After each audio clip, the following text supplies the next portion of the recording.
Welcome back, everybody. Today I'm going to teach you how to install plugins in Figma.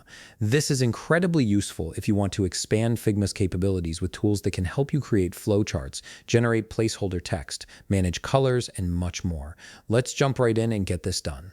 First, open your Figma application. Make sure you're logged in and ready to work on your design file. Once Figma is open, direct your attention to the bottom of the screen where you'll find the action icon. This icon is your gateway to accessing various features and settings within Figma, so go ahead and click on it. After clicking the action icon, a menu will appear with several options. From this menu, click on Plugins and Widgets. This is where Figma houses its entire library of available plugins that can enhance your workflow and add powerful functionality to your projects. Think of this as an app store specifically for design tools. Now you'll see a search bar along with a collection of plugins and widgets.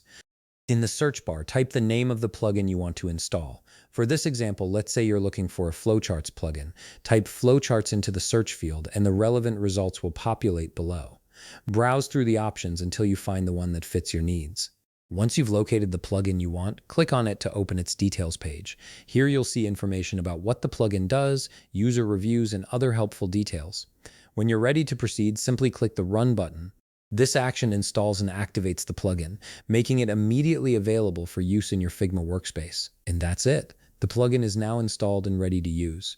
To access it anytime you need it, right-click on your frame within your Figma design. From the context menu that appears, click on Plugins. You'll find all your installed plugins listed there, including the one you just added. Simply select the plugin from the list to launch it and start using its features. With this simple process, you can continuously expand Figma's functionality to match your specific design needs. If you found this video helpful, please leave a like, subscribe, and see you in the next video.